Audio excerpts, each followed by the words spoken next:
I'm John Brown, a 16-year law enforcement veteran from the state of Arkansas. The Clinton Chronicles was originally released in June of 1994. The videotape had a very big impact, according to some, on the 1994 election. The Chronicles was put together because there were several people, not only in Arkansas but across the nation, that had documented evidence of criminal activity that involved Bill and Hillary Clinton. That evidence was never allowed to be in court. The media refused to expose this evidence. The people who prepared this film took the time and the effort to allow the people and the investigators involved to bring the evidence to you, the people, to view. What you're about to see, you're not going to believe. Some of you will say, how could this happen? All I ask you to do, sit back, view what we have, and listen to what we have to say. You make your own judgment.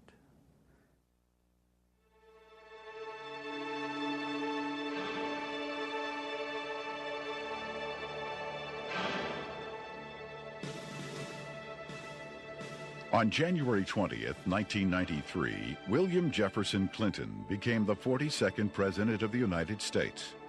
At the time, most Americans were not aware of the extent of Clinton's criminal background, nor were they aware of the media blackout, which kept this information from the public.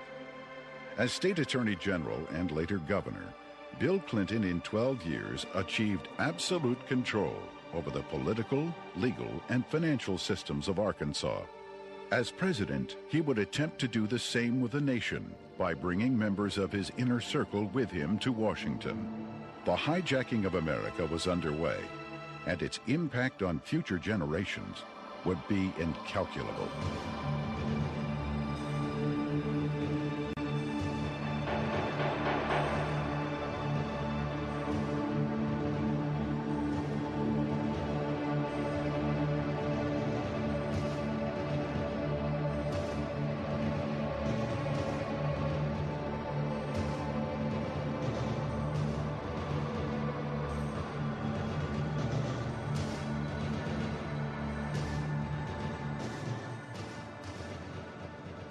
Bill Clinton was born in Hope and, of course, raised in Hot Springs. They had open bawdy houses over there at the time, and they had open gambling at the time. But Clinton grew up in that atmosphere, that different atmosphere of Hot Springs. If it felt good, you did it. He was selected to go to the national from Arkansas Boys Day, to be a delegate to the National Boys Day. And while he was there, he was able to meet John Kennedy. And I'm sure that sparked an ambition in this young man. And he apparently has always had an exceptional, keen mind, a keen intellect. And he early, evidently, had tremendous ambitions. He was gifted in so many ways. The truth is, he's one of the most charming men that I've ever met in my life. He has more energy than any 10 people I've ever known. He was able to network himself into running for Attorney General virtually unopposed. And then he was able to take that position and catapult himself into the governor's office 2 years later and started building his foundation. When you think about Bill Clinton's aversion to the truth, you wonder if this is because of the lackadaisical moral background that he's had in this area. He lied about Rhodes, being a Rhodes Scholar. He never completed that and still said he was a Rhodes Scholar. He went to Moscow and did business with them against the United States government, and he wasn't challenged by the press about that. In Arkansas, while he was governor, he said he balanced the budget 11 times. He never did it once. Also, he said he didn't raise taxes, and he raised taxes 126 times. He can accommodate any situation that comes up because he's not hemmed in by the truth. I've never felt that Clinton, consciously or unconsciously, was hemmed in with morality. I first met Bill Clinton in the mid to late 70s. He was an up-and-coming politician. There were a group of us, Jim Guy Tucker, Bill Clinton, Sheffield Nelson, and myself. And we kind of ran around and palled around with each other. It was from that point that I did a lot of projects for Bill from a marketing perspective. In 1988, I went to Bill. I said, I need a job to kind of relax, mellow out. Bill Clinton and Betsy Wright, they suggested that I go to work for a place called the Arkansas Development Finance Authority. And they said my talents could really be used there. It was the best kept secret in Arkansas. After about 2 weeks, I went to Wooten Epps, and I said, Wooten, I think I've got enough background on this that we can start marketing it. Now, what is the criteria for loans? He said, whoever Bill wants to get a loan. To go back, though, to that moment in time, I'd been there about a month, and I realized that I was in the epicenter of what I'd always heard about all my life. What most people have heard about is the machine.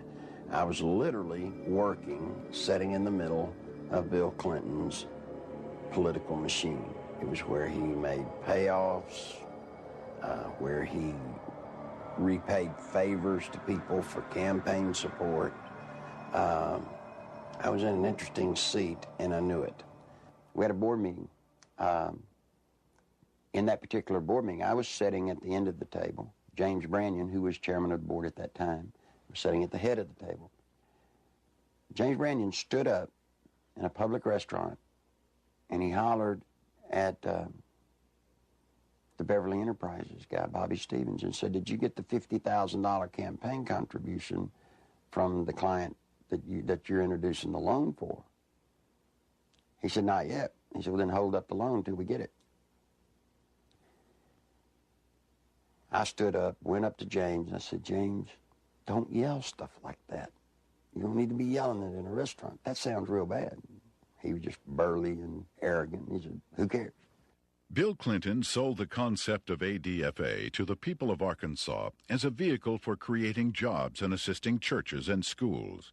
In reality, millions of taxpayer-guaranteed dollars were being channeled to Clinton's election campaigns, to his inner circle of friends, and to his wife Hillary's law firm. This may explain why ADFA had been drafted in such a manner as to keep its decision-making procedures secret. If you needed $1 million, you had to get your application handled by the Rose Law Firm, pay them $50,000. There were 5 other companies in the state of Arkansas that were actually more qualified in bond structuring and applications, but Rose Law Firm got them all. I started checking around, and I kept asking, well, you know, one thing's bothering me to the comptroller, Bill Wilson, you know, how do people make payments on these loans? He looked at me and said, they don't. He thought I knew. Well, that blew my mind. And this is about 2 months in, and it was getting tough then. So I started gathering the documents. After everybody left, I would stick around as if I were working on the annual report. That would give me access to all the documents, and I make copies of them all.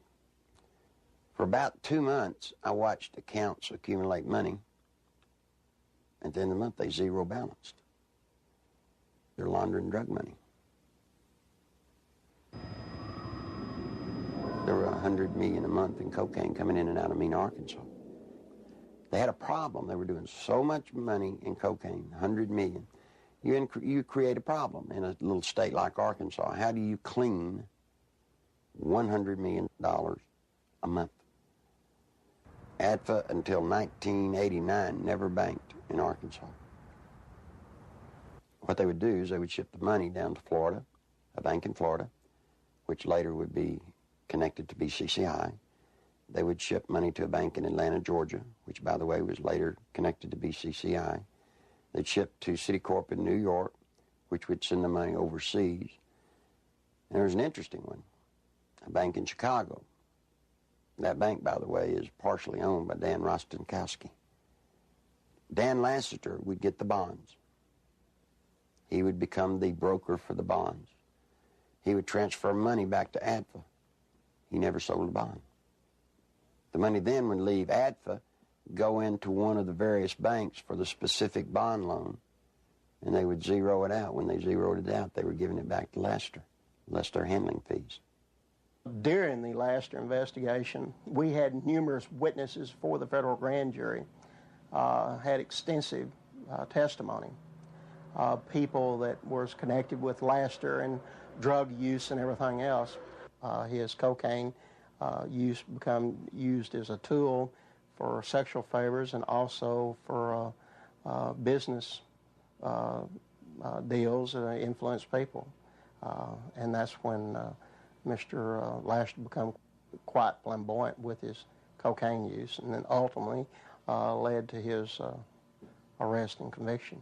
Dan Lassiter, who was the best friend of Bill Clinton, who went to jail with Roger Clinton for cocaine. And by the way, let me explain something. He didn't sell cocaine. No, they were giving it away. Huge piles of cocaine in his office. Ashtray upon ashtray full at the parties, and they would give it to young girls. That's sick. I mean, they were giving a highly addictive drug to young girls. One particular one comes to mind is a 14-year-old cheerleader out of North Little Rock. She was a virgin, and ultimately he ended up sending her to a physician of his. The physician put her on birth control pills. He used cocaine in order to ultimately she lost her virginity, and she got addicted to cocaine. And the last I heard of her, when we had her subpoenaed back to the federal grand jury, she was a hooker in Lake Tahoe. Dan Lassiter contracted to launder the money. Now, in addition to his contract to launder the money and the system that he and Bill Clinton had set up to do it, probably what he did is he took advantage of some of the cocaine. That's why he could give it away. Shoot, you have $100 million a month in cocaine. They wouldn't care if you took a bucket full a day. After Lassiter was indicted, I started to receive quite a bit of harassment from my own department, the Arkansas State Police. And I knew the reason behind it because the affiliation with the state police and the governor's office with Dan Lassiter and his business associates. Mr. Lassiter's cocaine involvement at times was very heavy, then at times he was very cool, calm, mediocre. He was very careful, as all of them have been for quite some time. Once he was convicted, he went to a minimum security prison, a holiday hotel we call them. He spent, I think it was 6 to 8 months, and he got out. Unbeknownst to anybody, Bill Clinton, the day after he got out, granted him a full and complete pardon. So if you think he's tough on crime, think about a man that pardons a man that gives cocaine to kids. Fear of violence is robbing our children of their future. We must take away that fear and give them hope. We must give Alicia and all our children back their childhood. Working together, we can. Do something now. Call 1-800-WE-PREVENT. Your president, the President of the United States, not only was a part of a system that was laundering millions of cocaine dollars, your president signed off on it. He can't deny that he did. You see, because of that, there's one little catch. Every loan that ADFA made, Bill Clinton himself had to sign off on it. More than Bill Clinton, you better identify the people in the loop of the drug running. You better identify the people in the loop for money laundering. And what you'll find there is those people go straight to Washington. Act 1062, if you look at it, it says that ADFA was developed and created to provide low-interest bond loans for churches, schools, colleges. So now look what happened to our legislature. They voted on a bill creating ADFA. thinking that they were getting money to colleges and schools to buy books and so forth. What better way to run thousands of, tens of millions of dollars, launder it, clean it up, and use the cover of a state agency to do it. The first loan made at ADFA was made to Parkometer, a company called Parkometer. Seth Ward was the owner. As I started looking, I found out that the Secretary-Treasurer was Webb Hubbell. Then I found out Webb Hubbell was Seth Ward's son-in-law. Guess who drafted the legislation creating Act 1062, which created the Arkansas Development Finance Authority? Webb Hubbell. Guess who introduced the legislation to our legislators and got it passed through our House? Webb Hubbell. Guess who got the first loan? Webb Hubbell. Imagine this. Guess who did the audit and the evaluation of the application? Rose Law Firm. You guessed it. Who signed it? Webb Hubbell, Hillary Clinton. You see, that's against the law in Arkansas. You can't investigate yourself when the good faith and credit of the state of Arkansas is involved in a bond issue. He broke the law. Good Lord willing, creek don't rise. Mr. Hubbell will be serving some time in the pen for that one. Ironically, Webb Hubbell, a senior partner at the Rose Law Firm, was chairman of the Conflicts of Interest Committee at Rose. In 1988, he successfully advanced the Ethics in Government Act, which required Arkansas legislators to report governmental conflicts of interest. Incredibly, this law specifically exempted Governor Bill Clinton, his appointees, and his relatives. Clinton's appointment of Hubbell to the U.S. Justice Department exemplified the administration's total disregard for legal ethics. Hubbell's hasty resignation in March 1994 for overbilling of Rose clients was merely a ploy to remove Hubbell from the limelight before extensive criminal charges could be brought against him. Let me tell you about Parkometer. The first loan was $2.85 million. Never was a penny of that paid back. As the newspaper people started inquiring about the Parkometer loans, what they found was that Parkometer was actually building retrofit nose cone compartments that were being shipped to MENA. We find out that the nose cones were actually being used to smuggle dope back into the country. And what is scary, what's so scary, it's the same cast of characters. Webb Hubbell, the Rose Law Firm, are guilty, I say to you, of conspiring to defraud the state of Arkansas, the federal government, and conspired to solicit the sales and the laundering of money for illegal drugs. This is your president. This is his circle of power. These are the people, when he got elected president, he did not pass go. He took them straight to Washington with him. And by all things holy, I think he was planning to set up and do the same thing in Washington. In 1982, cocaine trafficker Barry Seal set up one of the largest drug smuggling operations in the United States in Mena, Arkansas, under the approving eye of Governor Bill Clinton. Barry Seal had a bunch of planes and supposedly had pilots. Barry Seal was a drug smuggler. Now, he tried to set it up in his home state of Louisiana, but they wouldn't let him. He had to come to a state that had a sleazy governor hooked on cocaine, and everybody knew it. Yeah, Bill Clinton was hooked on cocaine. I lived in Little Rock, Arkansas, okay? And I worked at a club called Le Bistros, and I met Roger Clinton there, Governor Bill Clinton, so a couple of the state troopers that went with him wherever he went. Roger Clinton had came up to me, and he had asked me, could I get him some coke, you know, and asked for my one-hitter, which a one-hitter is a very small silver device, okay, that you stick up into your nose, and you just squeeze it, and a snort of cocaine will go up in there.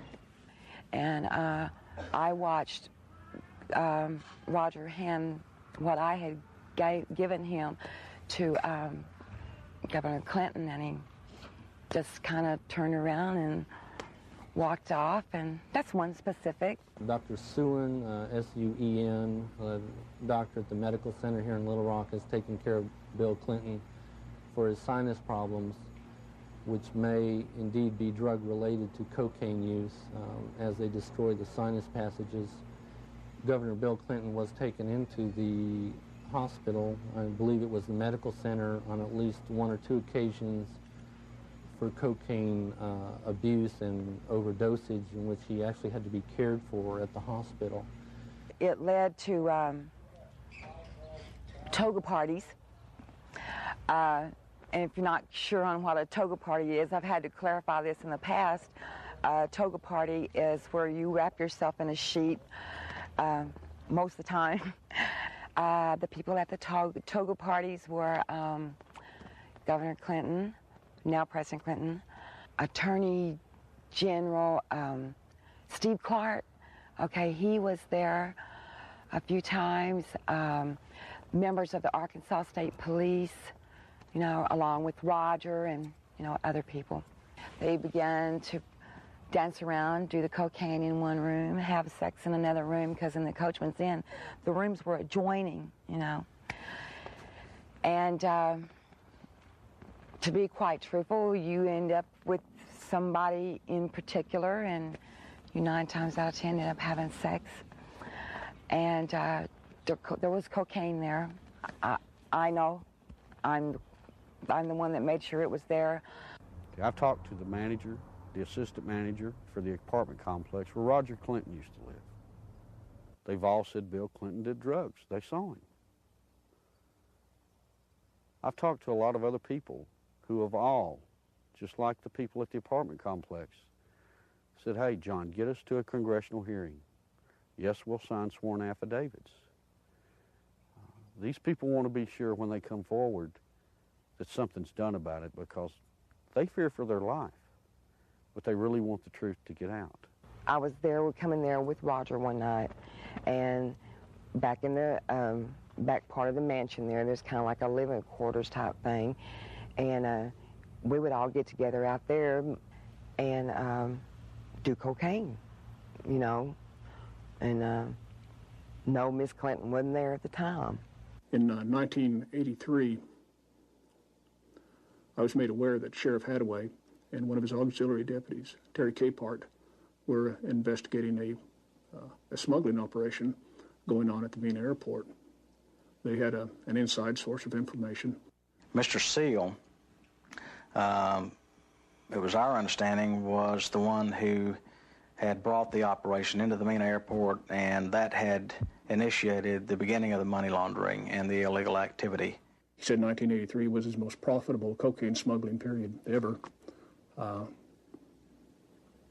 Said that the airplanes that he had placed at the Mena Airport, there were 4 of them, a couple of Senecas and a couple of Panthers, and 1 or 2 stragglers here and there, different airplanes. He said they were purchased solely for the purpose of cocaine smuggling. There was, in my opinion, more than enough evidence to prosecute a number of people for crimes regarding the Barry Seal case at Mena. I snuck around, crawled through the bushes, thinking that I'd really have to hide to see them unloading the dope. Didn't have to. You could walk right up to the airport and they'd unload it right in front of you. They would unload it, they'd offload it. They didn't care. A certain degree of money laundering had taken place among these people that were associated with Barry Seal. What had not been done was to connect the dotted lines to ADFA. Because once you connected the dotted lines to ADFA, you had actually connected the dotted line to Clinton. In addition to the operations at Mena, small clearings in other parts of the state were used as drop points for money and cocaine. They had special cargo doors installed in the side without FAA permission, so that these doors could be opened in flight. They'd pull in, slide back, and the cocaine could be dropped out of the side in flight. When you have a public which is aware of an ongoing criminal enterprise, when you have an international cocaine smuggler who is high profile, and a lot of people know that they are operating in a small area. A lot of people knew about the money laundering. It was common gossip on the street because it was so blatant. and they see investigations ongoing for several years, and they keep watching for indictments. They know grand juries are convening. They know that witnesses are supposed to be providing evidence to a grand jury, yet year after year after year, no indictments are returned. People lose confidence in the system. Clinton had integrated a number of corrupt cops, judges, and politicians into high-level positions to ensure the continued success of the drug smuggling, money laundering operations. All was going well until a fateful night in the fall of 1987. On August 22nd, 1987, Kevin had spent the night with his friend Don Henry. They left Don's home around 12:30 or quarter to 1 on the 23rd of August in early morning hours, and the next thing we knew, they had been run over by a train. There seems to be a small airstrip in the area. There have been sightings and reports of small airplanes flying very low with lights off in the area. I believe they saw something they shouldn't have seen. 3 weeks later, their deaths were ruled accidental by the state medical examiner, Fahmy Malek, and we disagreed with that ruling because we thought the evidence pointed to homicide. At that point, we had a lot of questions and no answers, and the facts didn't add up to what he was telling us, so we decided to get a second opinion and met with resistance from all fronts, both with our local law enforcement, with the state crime lab, with everybody that we turned to. We obtained court orders requesting samples of everything that the crime lab had for a second opinion, and Fahmy Malek resisted court orders. He refused to obey them. Ultimately, it was proven that Don Henry had been stabbed in the back and Kevin Ives' skull had been crushed prior to the placement of their bodies on the railroad tracks. However, Malek stood by his ruling that the boys had simply fallen asleep on the tracks. Malek had been kept in office at the insistence of Governor Clinton for a number of years, despite vigorous public outcry to have him removed. As long as Malek's rulings pleased the governor's office or state police, they were left to stand, no matter how implausible. Malek's obvious lack of medical knowledge reached a pinnacle when he ruled that James Milam, who had been decapitated, had died of natural causes.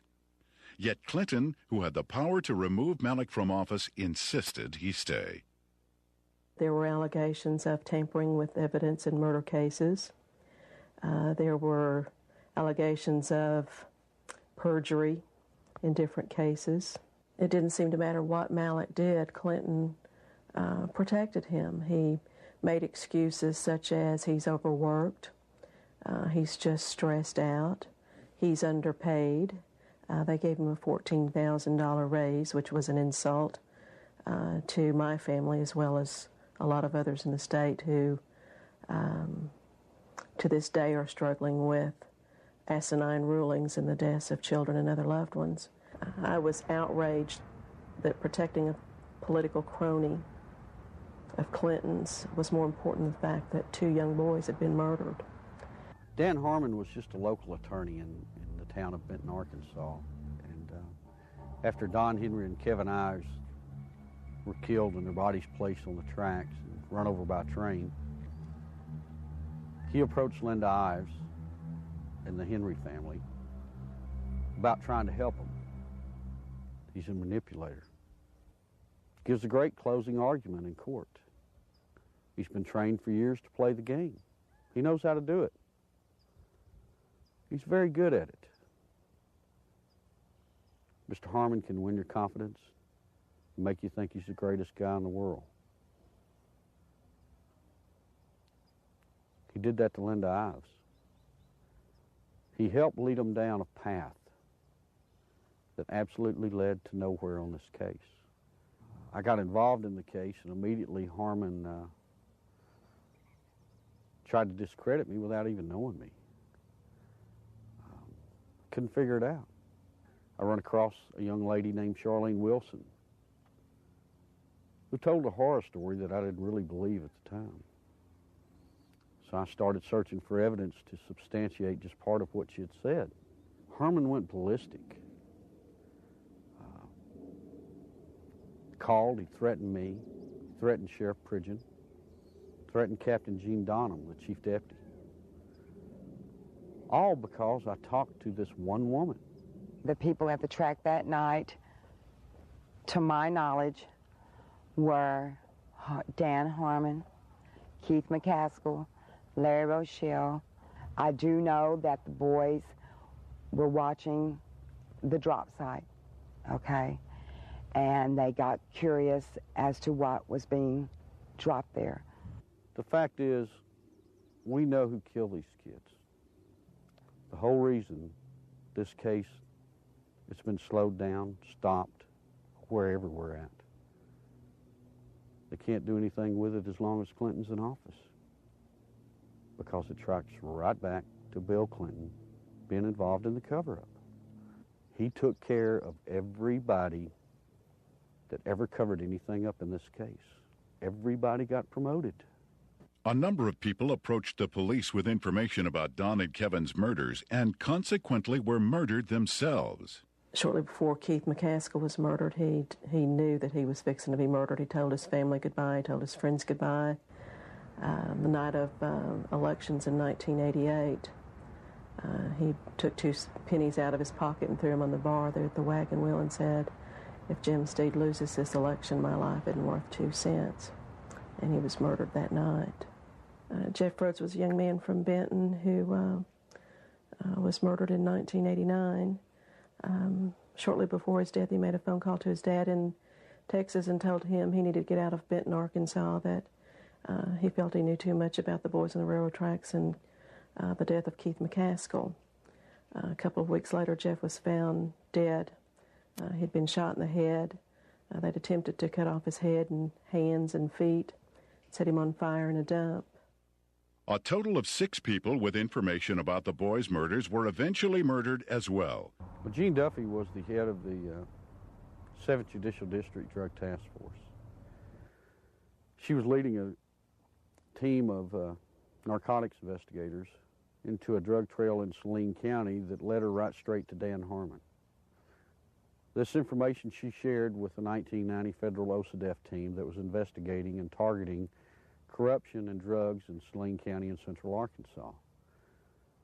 From her involvement in that,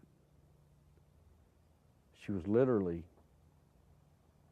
threatened, forced to leave the state of Arkansas and go into hiding.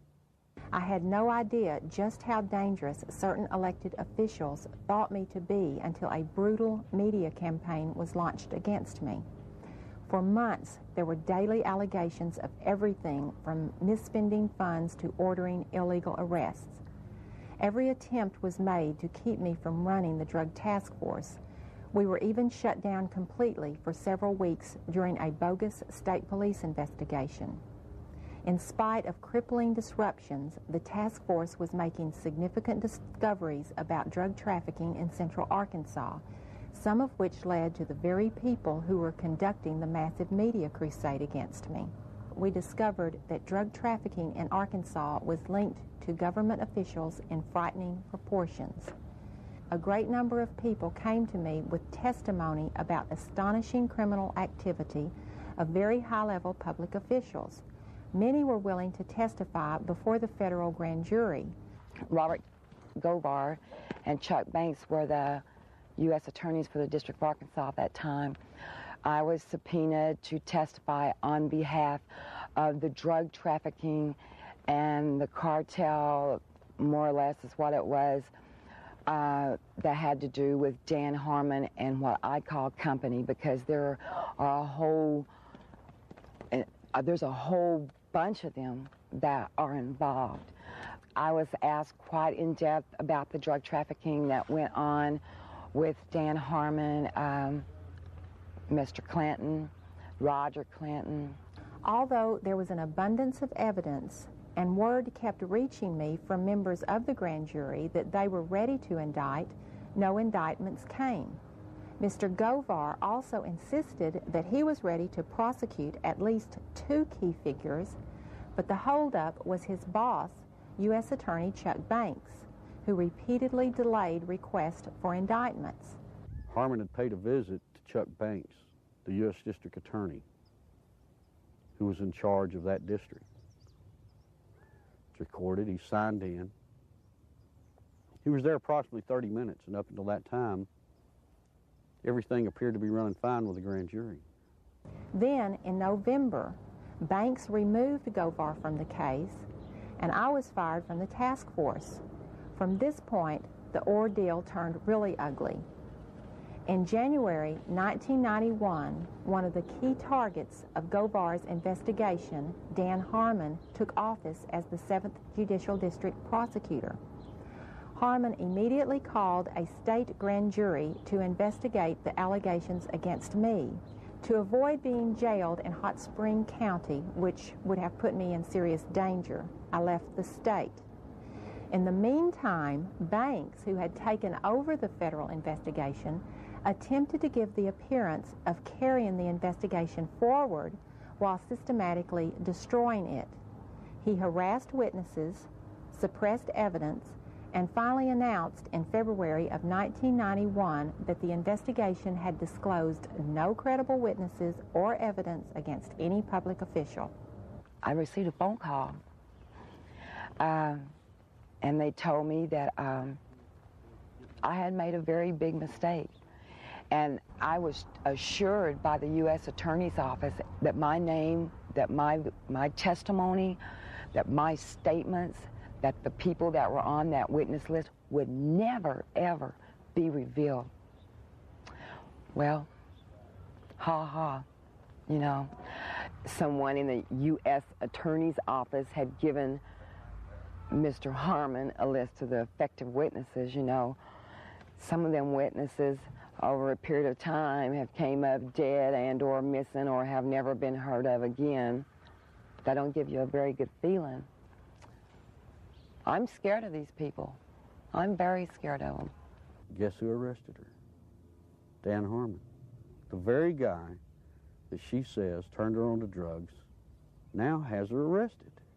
Dan Harmon, he walked to me, handed me what was supposed to be a search warrant, and he said, "Bitch," excuse me for saying that, "I told you if you ever brought my name up or brought anything up about the past dealings that we've had, that I'd take you down." He said, "You're going to prison.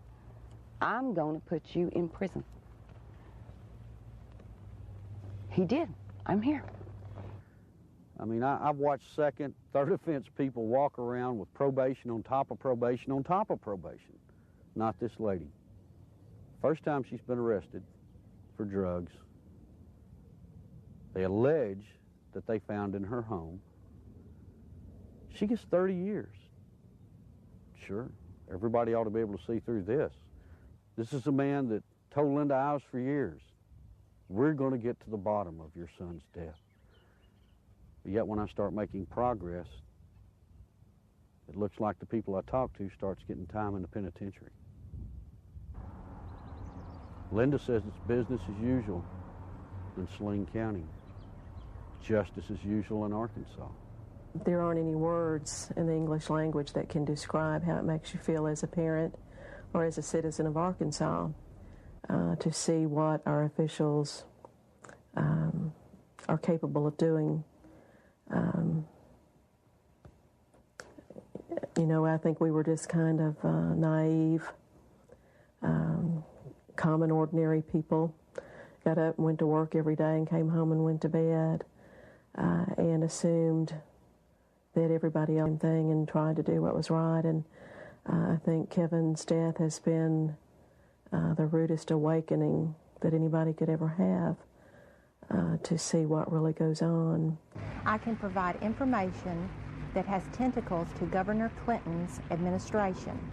It is apparent to me that a congressional investigation is the last hope, not only for the people of Arkansas, but for the people of our nation who are now vulnerable to the powers of a president who has left in his wake implications of illegal activities and serious improprieties.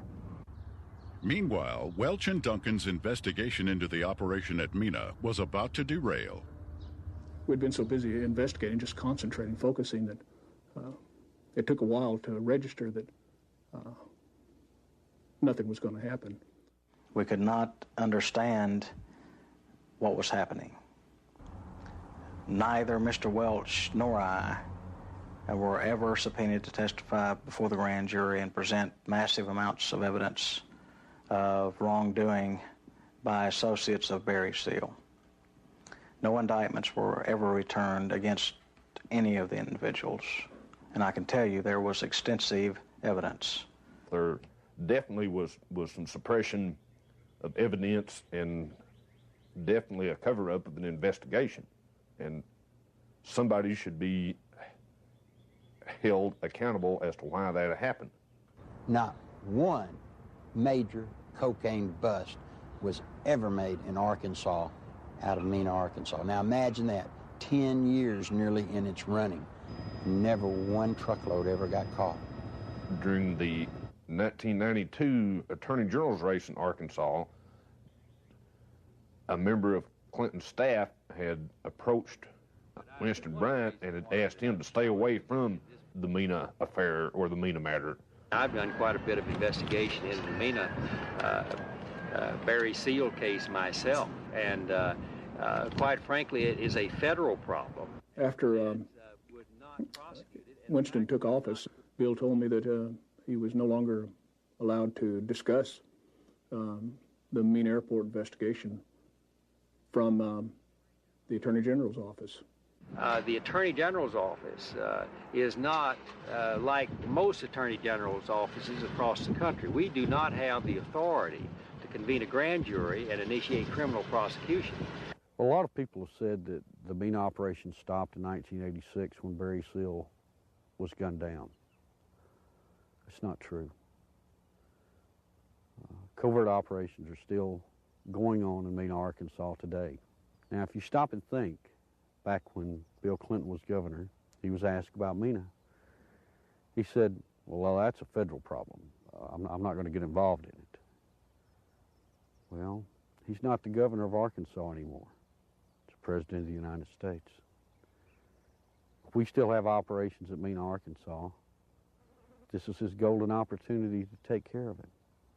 My question is, why doesn't he? I've always thought it was a wonderful thing to be able to serve your country as a federal law enforcement agent. And for 15 years, I did not encounter anything like the corruption which I encountered after the Mena investigations began. President Clinton's verbal commitment to a war on drugs has been negated by his actions. During his first weeks in office, Clinton revoked random drug testing for White House staff members. He eliminated 121 positions at the Office of National Drug Control. And he appointed Jocelyn Elders as U.S. Surgeon General, despite her well-known desire to legalize drugs. One of Hillary's investments, under the direction of Tyson Foods counselor James Blair, netted almost $100,000 on an initial $1,000 investment, a nearly impossible feat using legal methods. I can't read their minds or speculate, but I had absolutely no reason to believe that I got any favorable treatment. Coincidentally, Governor Clinton enacted a number of state regulations allowing Tyson Foods to grow into the largest industry in Arkansas. Don Tyson put in $600,000-$700,000 all told in all of Bill Clinton's campaign. Guess what he got out of it? He got $10 million. Guess from where?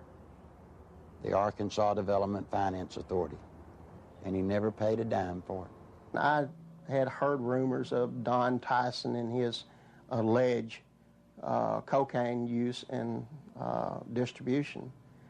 And I went through the intelligence files and come up with enough that I thought was sufficient amount of evidence to launch an investigation on Mr. Tyson simply out of the Arkansas State Police intelligence files has been accumulated for years. A great deal of criminal investigation files were surfacing with Don Tyson's name mentioned in there as being involved with some drug and narcotics trafficking activities.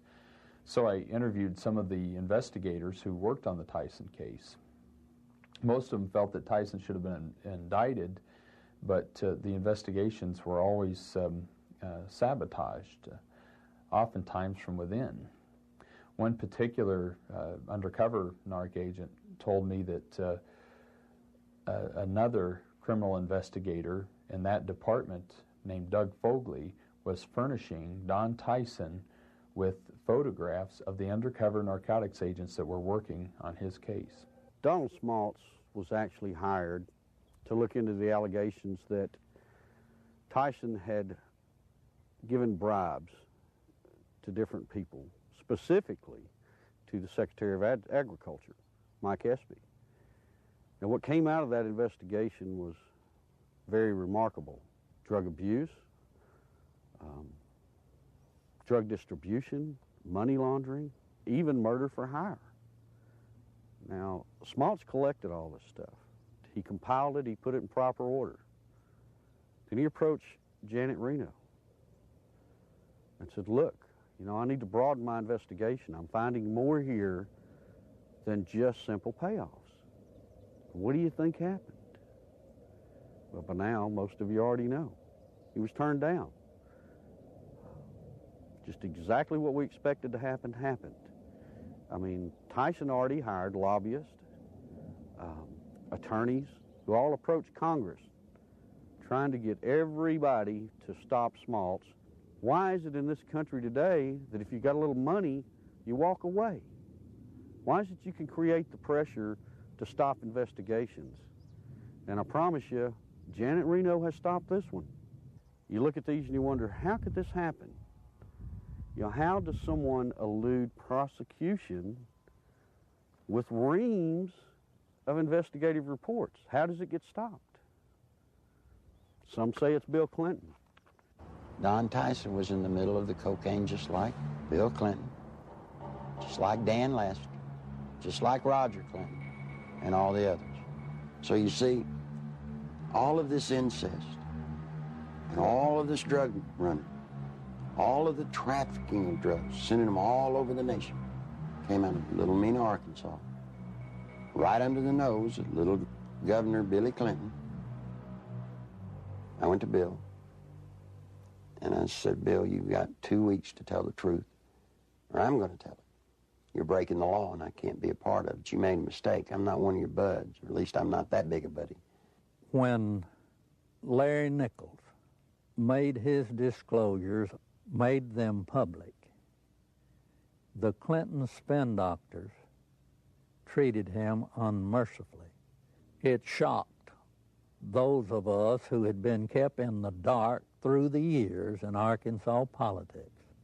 The Arkansas news media had done little, if anything, to uncover anything derogatory about Bill Clinton. And for these disclosures to come out of the blue was so shocking that the spin doctors attacked the messenger rather than tried to answer the charges that Nichols had made. And they did such an efficient job that it caused me and others to look with less than favor on Larry Nichols as an individual, because all we knew about him was what they were telling and the press was printing. One of the neatest things about Bill Clinton is how he handles the media. You see, Bill Clinton's an attorney, and when a witness comes out against his client, what's the first thing an attorney does? He tries to discredit that witness. They accuse me of everything under the sun, day in, day out. Every week, there was some new scandal in the paper that I was involved in.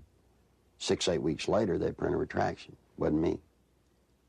But to this day, people in Arkansas think that I'm some evil person. As a result of that, the boy had to pay a high penalty. In his credibility, he had to pay a high penalty in his acceptability. And then when the new evidence came out that supported everything that Larry Nichols had said, he finds himself, I think, probably in the position of knowing that he had been exonerated, but he has not been exonerated in the minds of the people generally, in my view. And he finds himself probably in the position of wondering where he goes now to get his good name back. A lot of people wonder how Bill Clinton could control a state the size of Arkansas with the absolute authority that he did. It's not hard. You see, after 12 years, after kissing the people that have the money, Bill Clinton controlled the legal system. He controlled the judges. He controlled the attorneys. He controlled the banks. It's just a small state, a one-party state. What tends to happen in small states like that, I think, is the longer the person remains governor, that I think the greater the abuses are. And I think the abuses were very, very widespread under Bill Clinton. One thing that's very difficult for people to understand, Bill Clinton doesn't care about money. He cares about power.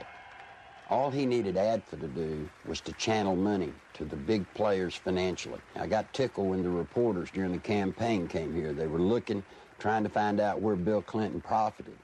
He didn't. He profited by putting money into his friends' pockets.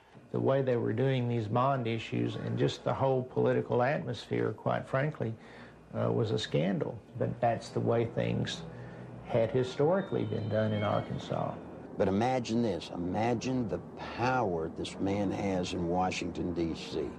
Imagine what he can do to this nation if he gets that circle of power going there, as he did here. Nothing I can do, nothing you can do can stop it. Because he'll have the absolute power, and believe me, he will use it to have you investigated, to have you arrested, to have your company audited. No, that's what'll happen when his circle of power is complete. When I worked at ADFA, it was not uncommon for Bob Nash to call me up and say, hey, Nichols, the governor needs about $5 grand transferred to his travel account so he can go see his ladies. And we would at ADFA transfer $5,000 to $10,000 for him to go see his girlfriends in either L.A. or New York.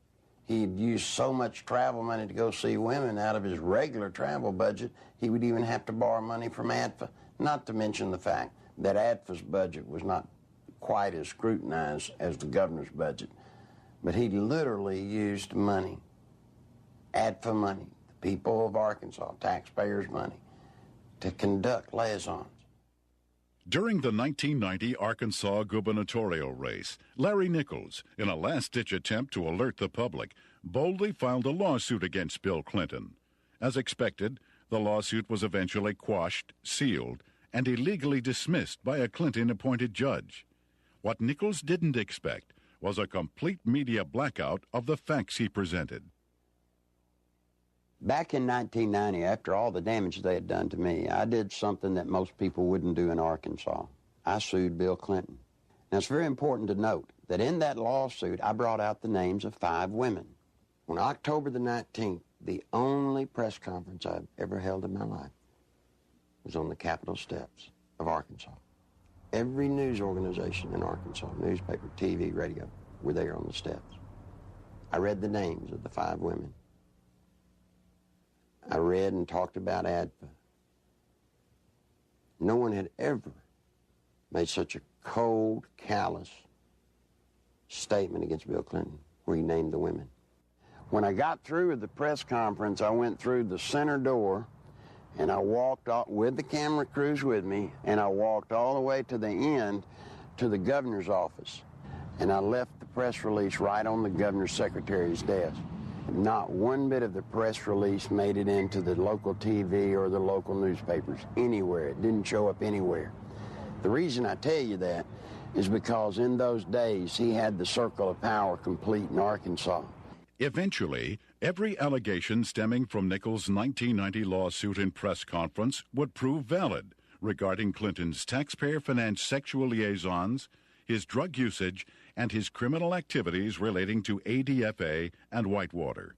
Gradually, the women who had carried on adulterous affairs with Clinton began to emerge.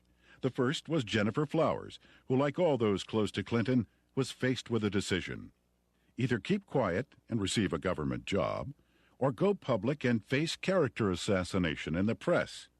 Betsy Wright, Clinton's former chief of staff, admitted she had been hired to conduct media smear campaigns against anyone planning to tell the truth about the governor's sexual habits.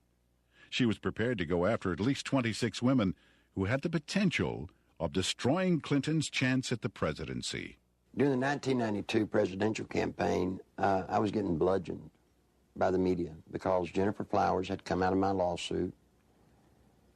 A man called me on the phone on a Monday. His name was Gary Johnson. He was an attorney. He told me that he felt bad because I was being bludgeoned, and he wanted to talk to me about handling my case. Well, I was craving an attorney, any attorney, to help me. You know, I saw Larry out there doing battle, so to speak, on his own, and I felt like he needed some help. I met him on a Tuesday. He was a special attorney.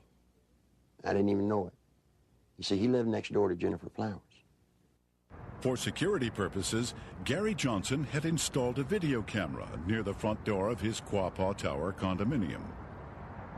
Looking at someone in front of my door, it got a perfect shot of them in front of Jennifer Flowers' condominium. And it wasn't my intention ever to take pictures of Bill Clinton going in to see Jennifer Flowers. I could care less who Bill Clinton goes to see. But it just so happened she lived next door to me, and I mounted the camera there. Guess what he caught on tape? Bill Clinton walking into Jennifer Flowers' apartment on numerous occasions with a key. I actually saw him go into her condominium. It wasn't that I was standing there looking out my peephole watching Jennifer Flowers' condominium. It had nothing to do with Bill Clinton. It's just that I got the camera. I had the camera before Jennifer Flowers moved in. And when she moved in, she just happened to have some very interesting house guests. Go back to 60 Minutes when Bill and Hillary were loving kisses. They stood up and lied, and Bill said that he had never been to her apartment, that he had only called her once from the kitchen and from his office. That's an absolute lie, and these tapes proved it. The 60 Minutes interview had been designed specifically to save Clinton's campaign, not necessarily to get to the truth. And they came to us because they were in big trouble in New Hampshire. They were about to lose right there, and they needed some first aid. They needed some bandaging. What they needed was a paramedic. So they came to us, and we did it, and that's what they wanted to do. When I told Tim Russert that I was persona non grata at the White House, he said, "Why?" I said, "The Jennifer Flowers interview." He said, "You got him the nomination." I said, "I know that." As far as I know from the conversations I've had, Bernie Nussbaum knew that, Gergen knows that, Lloyd Cutler certainly knows it because Lloyd had a hand in his coming on there that night. You know, it was strong medicine, the way I edited it. He was a very sick candidate. He needed very strong medicine. And I'm not in the business of doctoring candidates, but he got up out of a sickbed that night and walked to the nomination. And as I said to Mandy, you know, if I'd edited it your way, you know where you'd be today? You'd still be up in New Hampshire looking for the nomination.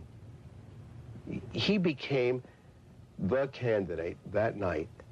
When the Jennifer Flowers story broke, that story was 100 times more creditable than the story that literally knocked Gary Hart out of the campaign. I had been Jennifer Flowers' neighbor. I knew that Bill Clinton wasn't telling the truth about that. Bill Clinton, I think, would do just about anything to save his political hide. He got threatening phone calls. He asked me, he said, "Will they hurt me?" I said, "Well, they hadn't hurt me." I don't know why I didn't worry more about that. Basically what they said was, you mind your own business.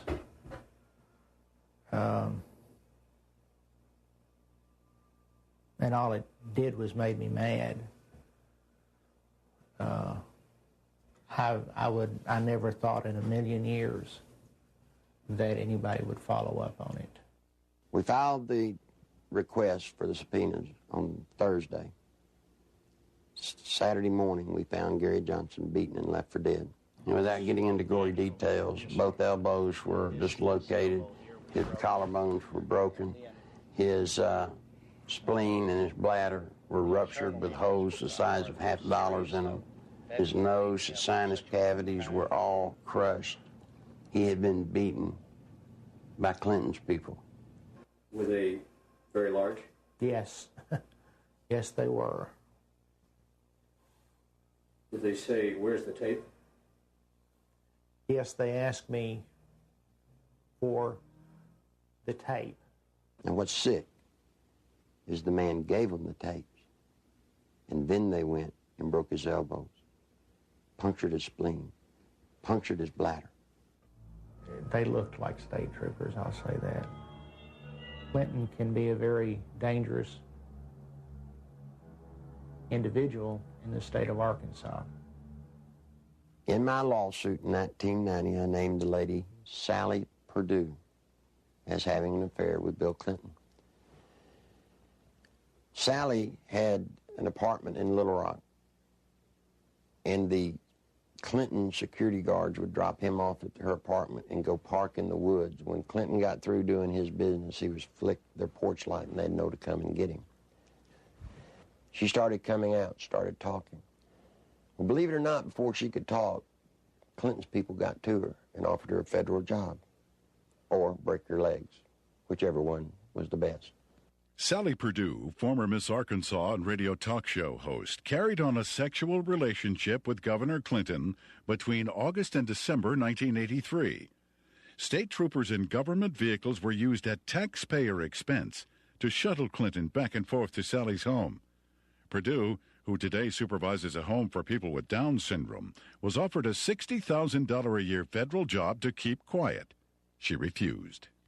And you see, that's illegal. You can't offer a federal job to get someone to hush. Following her attempt to go public, Miss Perdue lost her job and started receiving threatening phone calls and letters. Live ammunition was found on the seat of her car, and the rear window of her vehicle was shot out. Even though a number of witnesses have corroborated her story, the American press has refused to print it. During the 1992 presidential campaign, interviews with ABC and NBC, as well as an appearance on the Sally Jesse Raphael show, were taped, but were never aired. She had actually been on the Sally Jesse Raphael show right after the New York primary. Did you know the TV stations around the country blacked out that program and wouldn't show it? In December 1993, former bodyguards of Bill Clinton came forward with detailed information regarding the governor's sexual encounters with a number of women. Larry Patterson and Roger Perry, both veteran Arkansas troopers, boldly spoke on the record. Two other troopers who initially spoke off the record were later identified as Danny Ferguson and Ronnie Anderson. In April 1994, a fifth trooper, L.D. Brown, came forward and corroborated their stories, adding that Clinton's sexual partners numbered over 100 during the period he was employed by the governor. The trooper's official duties included approaching women to obtain their phone numbers for Clinton, driving him to rendezvous points in state vehicles, guarding him during sexual encounters, securing hotel rooms, and lying to Hillary about his whereabouts. Phone logs and other corroborating evidence fully back these reports. I saw on several occasions Bill Clinton engaging in sexual acts while I was either blocking the road or working security at the governor's mansion. I saw them with my own eyes take place. So it's not a rumor, it is firsthand. The entire conversation inside a vehicle in a 2-hour drive from one point to another would be totally about sex and women or jokes. He would actually ask people how they performed oral sex on women in cars. I've been in that conversation. He would ask if you had ever had 2 to 3 women at one time in one bed. Things like this. Bill Clinton was obsessed with that. The first or second time that you're with him and you're alone and you see some attractive woman, he would say, "Hey, Larry, What would you like to do to her? And, you know, this is the governor of the state of Arkansas. The majority of his off time was spent trying to figure out ways to be with women that he wanted to be with. He was more discreet during a campaign year than he was in a routine year as governor, an off year. We were required to work overtime so we could sit outside someplace and block the road, or sit in some driveway, or sit at some, you know, apartment complex while he went in to take care of his female friends. You know, state money was utilized. He had certain troopers that he used for certain women, and Larry Patterson and Danny Ferguson were used for two women in particular. He would tell you, Larry, see the blonde-headed lady in the green outfit, go get her name and her telephone number for me. He would say, she has that come hither look. And that was verbiage that he used quite often. And on several occasions I have gone out into the crowd. I never had one of the females to refuse to give me her name and her address. On one occasion, it was a Christmas parade of 1989 in a small town in northeast Arkansas. And he picked a lady out of the crowd and asked me to find out who she was. He just carried on about how beautiful she was, how good looking she was, how big her breasts were and things like that. And I found out that she was interested in a state job. And she gave me her name and number, and I said, well, maybe the governor will call you, or can I call you? And when we got in the car, I gave the governor her name with her phone number, and I said, you'll like this, she's interested in a state job. And he said, oh, good, good, good, good, good. The next time I saw that lady, she was working for Bill Clinton in his presidential campaign the night he announced his candidacy for president. I was told by Bill Clinton that this was part of my job, to keep people from finding out about his affairs. Most of the women that Bill Clinton had sexual affairs with were well taken care of. They have good jobs, or their husbands ended up with good jobs.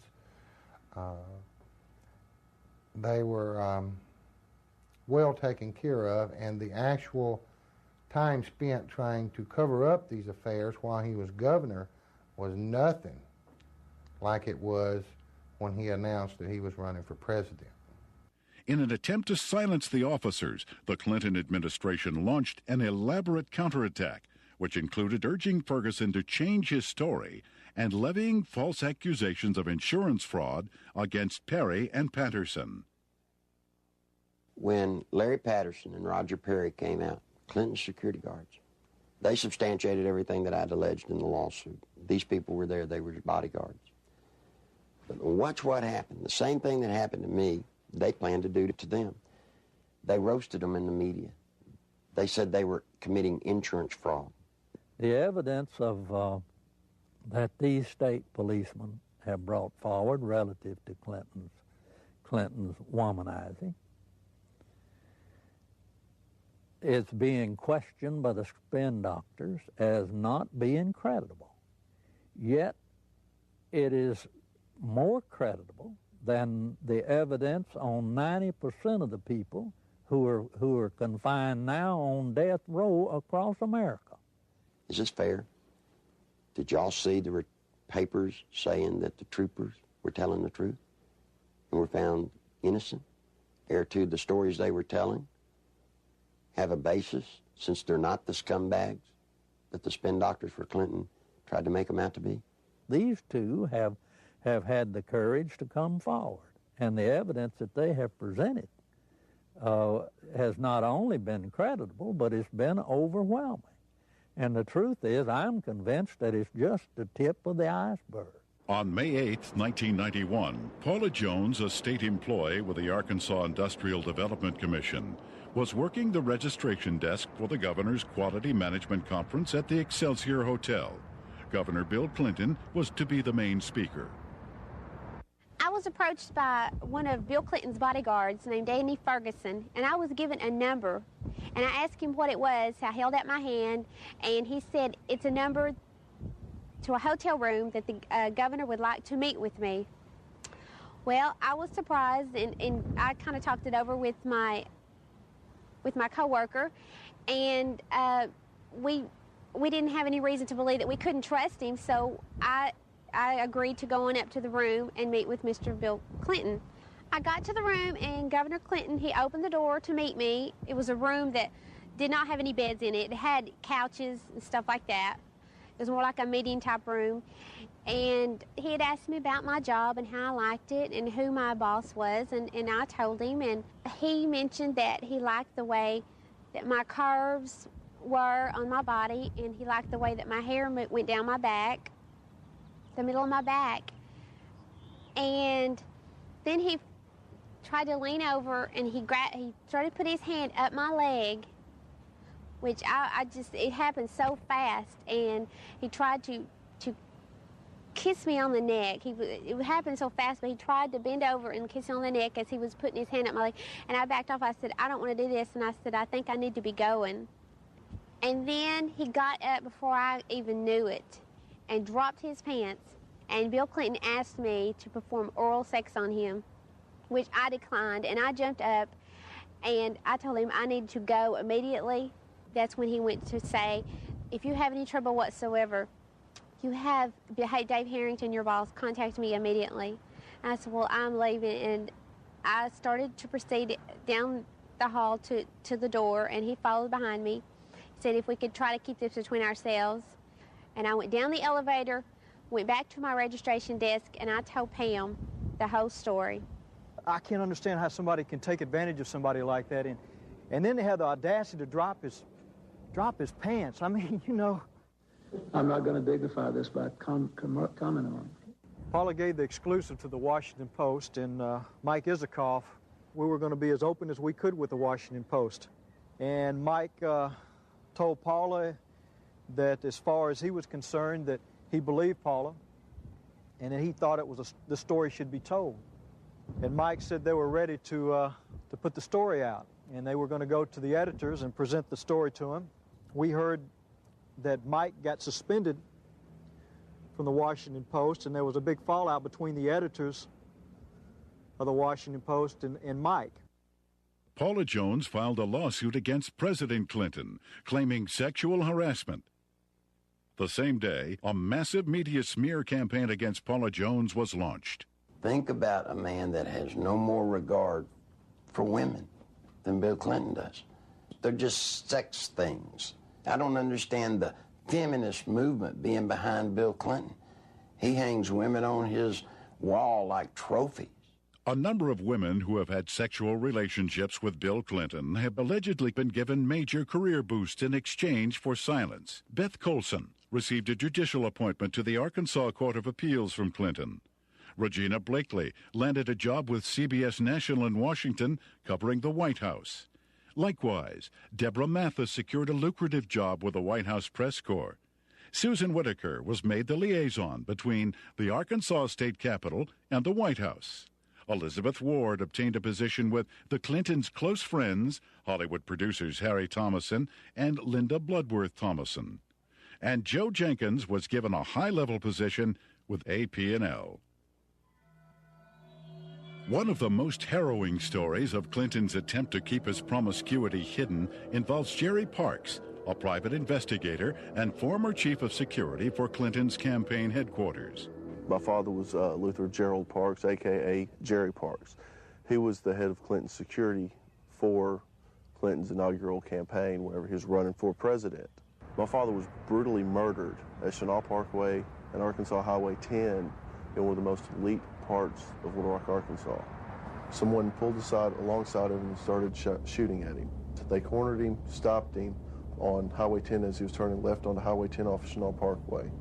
They stepped out of the car after blocking his path. He was shot 5 times, once in the leg, once in the arm, 3 times in the chest. My father had a file on Bill Clinton's infidelity and his affairs that ran from approximately 82, 83 to somewhere between till about 90 to 91. The file consisted of pictures, time, dates, places of where Bill Clinton was at, where Roger Clinton was at, the type of drug use that Bill Clinton and Roger Clinton were involved in. I was the only person that would ever go with him when he would do his private investigative work. And I remember 4 to 5 times that I was with him, and that's what he was keying on.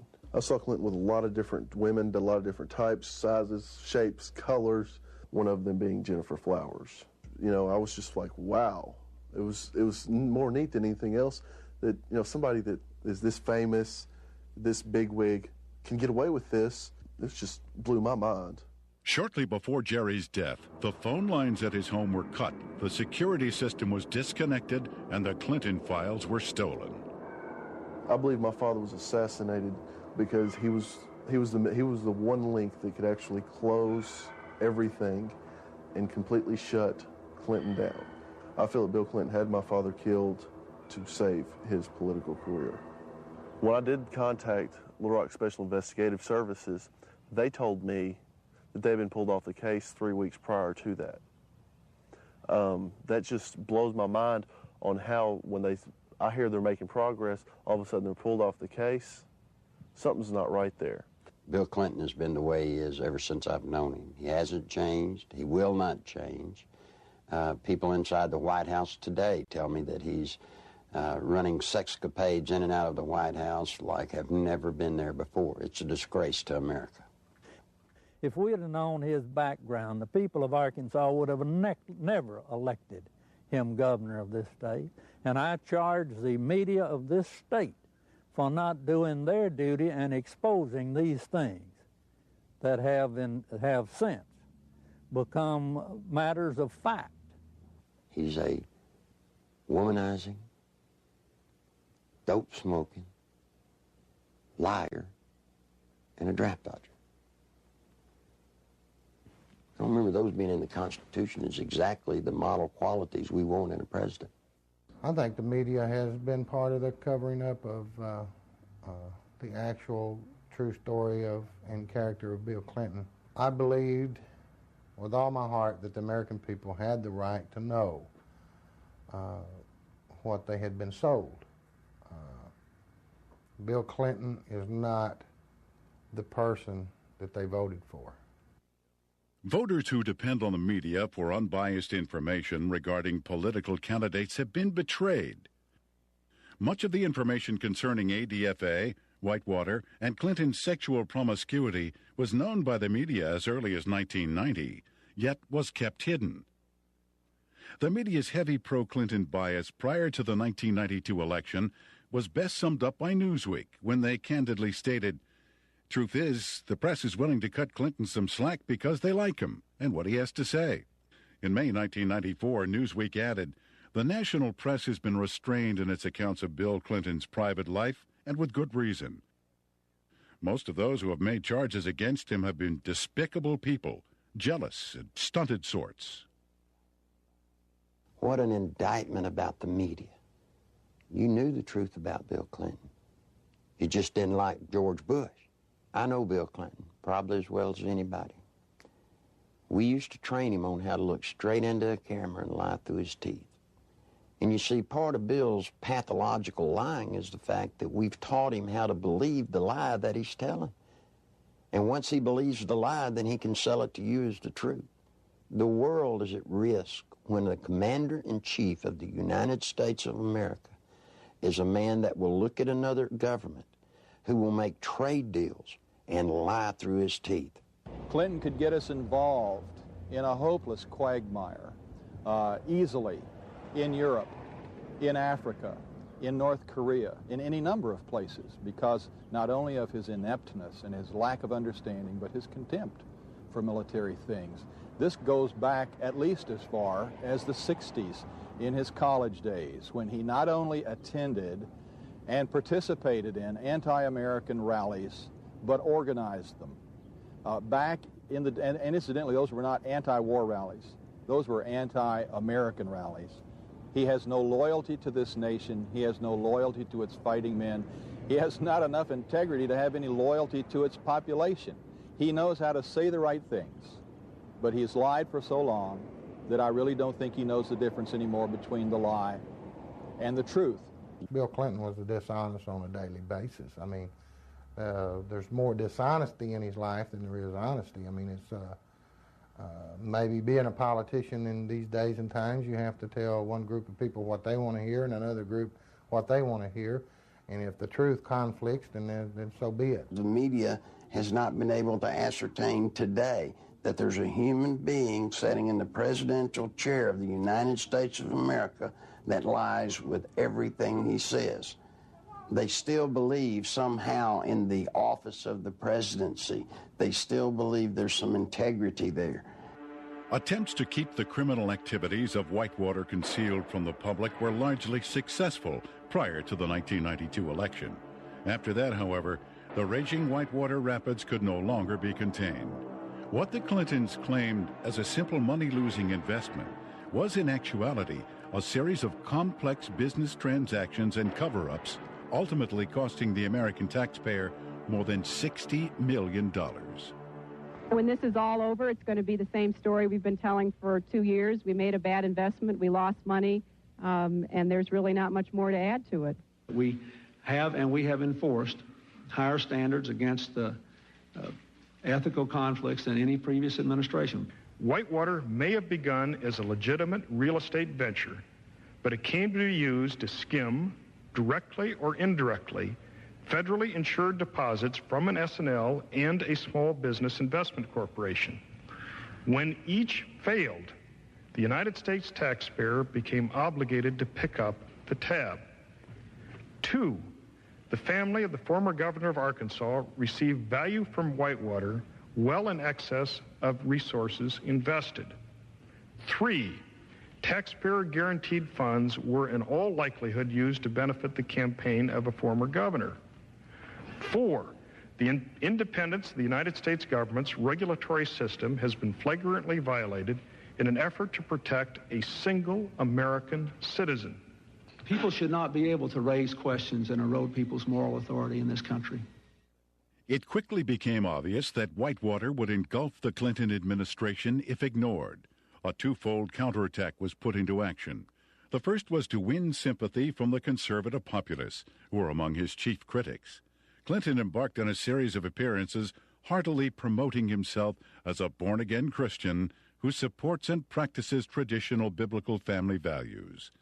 While the uninformed may have been fooled, those who realized what was happening were outraged at the blatant hypocrisy. This is a place where I have come to seek divine guidance and support and reassurance. You know, after Bill Clinton was in office for 2 days, he signed 5 executive orders, shedding more innocent blood, the blood of innocent babies. Then he went on to try and get homosexuals in the military. He put Jocelyn Elders in, trying to distribute condoms to our kids. Christine Gebbe, his AIDS czarina, promoting all kinds of vileness. This is an affront to heaven. The second phase of the counterattack was to appoint Robert Fisk as special prosecutor to head up the investigation into Whitewater. That same week, the Rose Law Firm began shredding documents.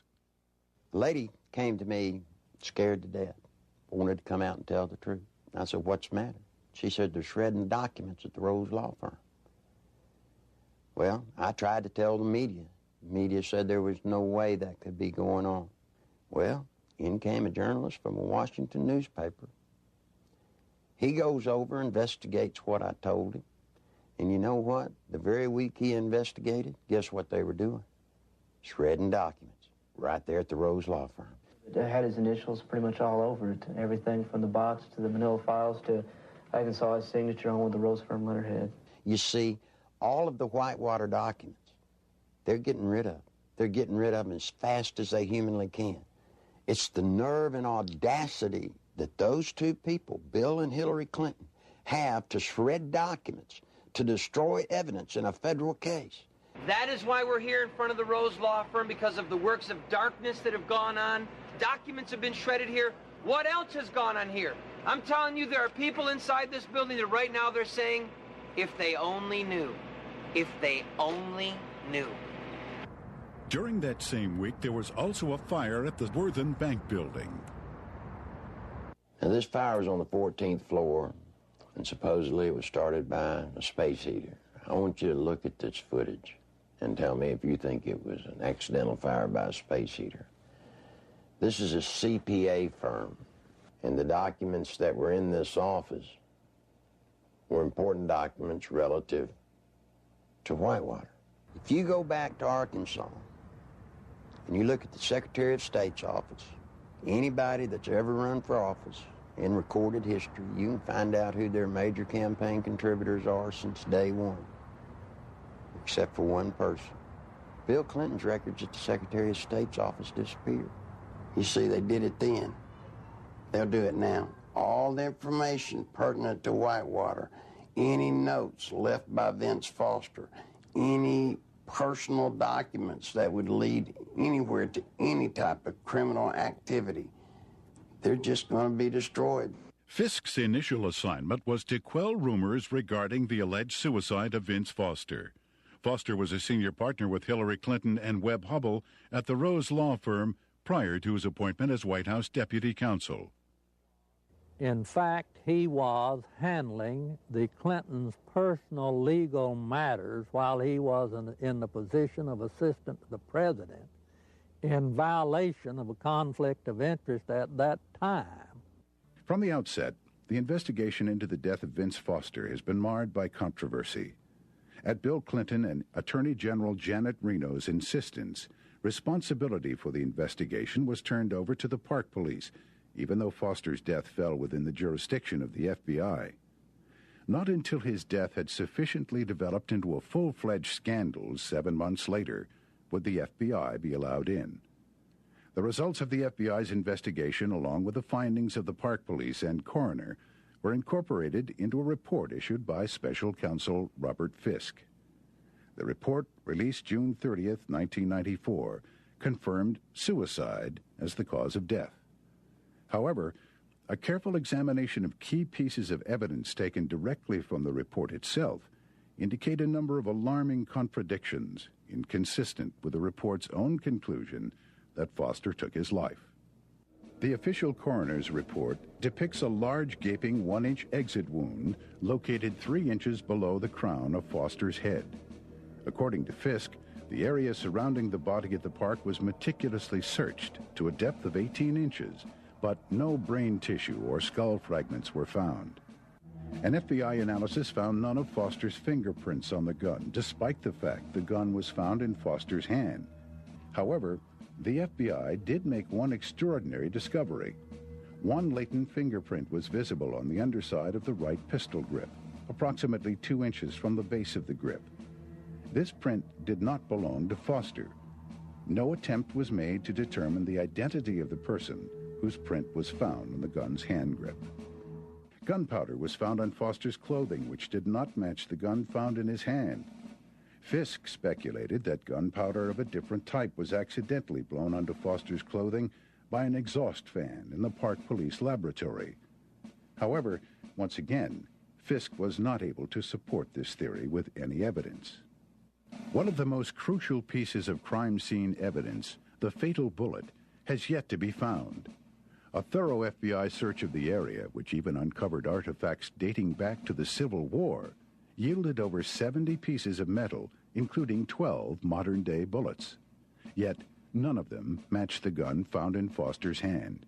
Against standard police procedure, not one resident living nearby was ever contacted during the investigation to find out if a gunshot was heard.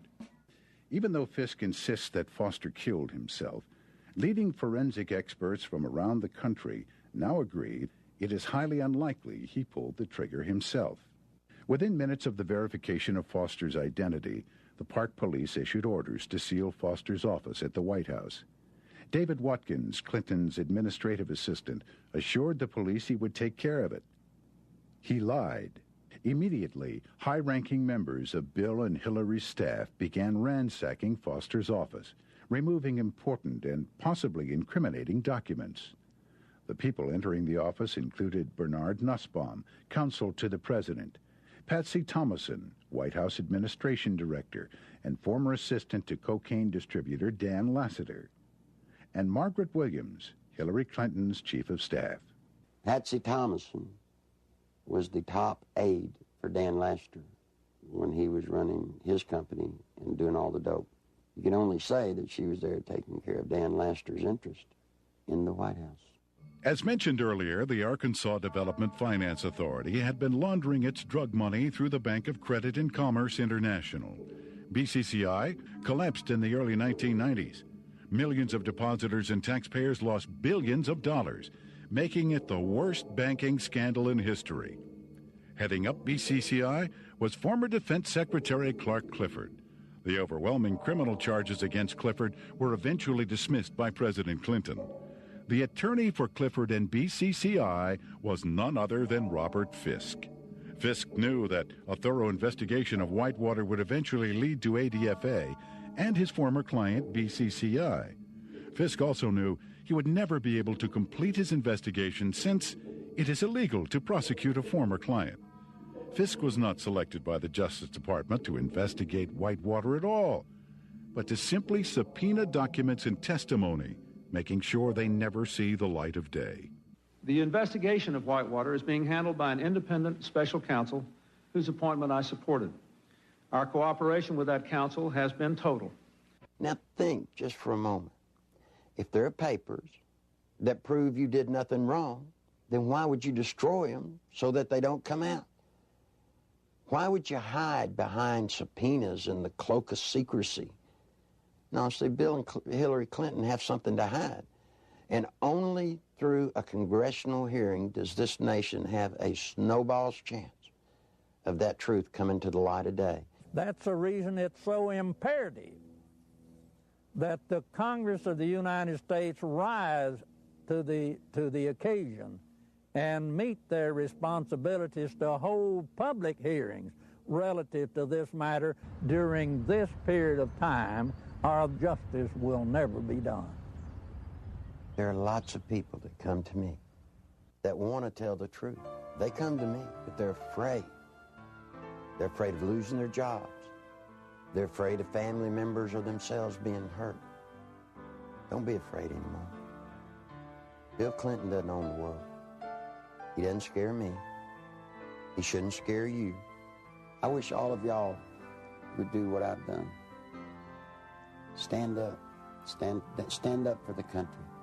I want my daughter to know that if you stand up and tell the truth, you're okay. Right now, all she sees, if you stand up and tell the truth, you'll be destroyed. If you're a pathological liar, lie through your teeth, every breath, hurt people needlessly, you'll get to be president. You don't want that. I don't want it. If I had anything to say to Bill Clinton, you know what it'd be? It's bound to be a great burden to walk around lying from one thing to another, to never tell the truth. Bill, tell the truth. Come clean.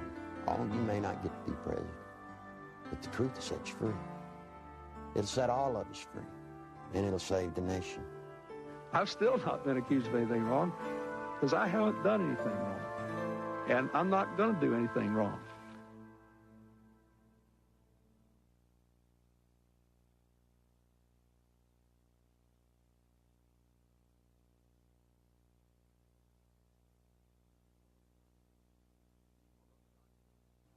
Although the documented information contained in the Clinton Chronicles continues to be reported in England and other countries, here in America, the media blackout continues. On July 14th, 1994, copies of the Clinton Chronicles video were hand-delivered to every member of the United States Senate and House of Representatives. On July 25th, documentation supporting the film was presented to Congress at their request. Whitewater hearings were scheduled to begin the next morning. However, the then House and Senate majority leaders, plotting with Robert Fisk to withhold evidence, refused to allow any of this documentation to be admitted. In addition, eyewitnesses willing to testify under oath who could confirm Clinton's involvement in the Arkansas drug smuggling money laundering operation were flown into Washington, but were barred from giving any testimony. Once again, the Constitution of the United States was undermined, and the American people were not allowed access to the truth. That same day, a massive media smear campaign was launched against the Clinton Chronicles. Time magazine, Newsweek, U.S. News and World Report, and major newspapers around the nation simultaneously published false information about the video in an attempt to diminish its distribution. Nevertheless, members of Congress point to the Clinton Chronicles as playing a major role in bringing about the firing of Robert Fisk, as well as the reopening of the investigation into the death of Vince Foster.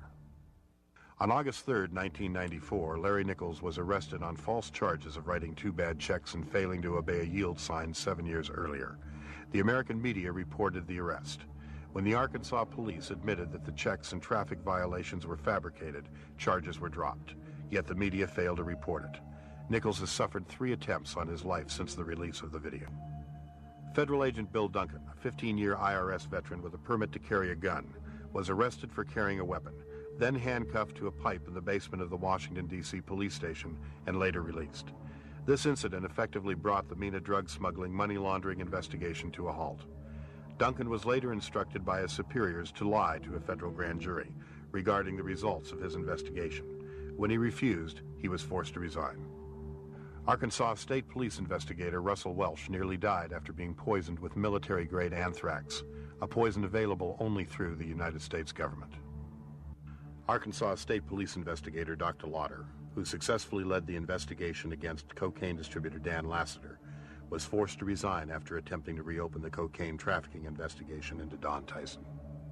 John Brown, Saline County homicide detective in charge of the Ives Henry murder investigation, was removed from the case after providing Congress with information linking the Clinton administration to drug trafficking in Mena, Arkansas. Brown was forbidden by his superiors to discuss Clinton's connection to the Ives Henry case, and after his refusal to do so, was forced to resign. In February 1994, veteran journalist L.J. Davis was beaten in his Little Rock hotel room. His attacker tore pages from his notebook which contained information about the inner workings of the Rose Law Firm and the Arkansas Development Finance Authority. In March 1985, Wayne Dumond was castrated and subsequently imprisoned for allegedly raping Bill Clinton's 17-year-old cousin. Even after evidence had proven that Dumond had been falsely accused and was completely innocent, Clinton blocked his release from prison. To date, every case which would link Bill Clinton with any criminal activities have been effectively shut down by various governmental agencies. The one office that all of us universally look up to, irrespective of what party or political philosophy we espouse, is the presidency of the United States. Since the election of Bill Clinton in 1992, we Americans, with sadness, have learned week after week to have different stories come out from around the country pointing up the reality that we have in the White House today, a draft-dodging womanizer who is a pathological liar. It's a very dangerous thing for America and a dangerous thing for the world. I can only, conclude that the responsible course for the House of Representatives to do is to introduce a resolution of impeachment against Bill Clinton. It is with sadness that I make this statement, because this action will introduce something that we Americans don't want to see in our political process. But we can't continue down the course of what we see unfolding before our eyes almost every week or almost every day. And the best thing for all of us is to get it out in the open and go forward and let the chips fall where they may. Under our Constitution, the House introduces a resolution of impeachment, and the U.S. Senate is a place where a trial takes place. And I think for the good of the country, for the good of the peace and tranquility of the Western world, this is a course that Congress should take.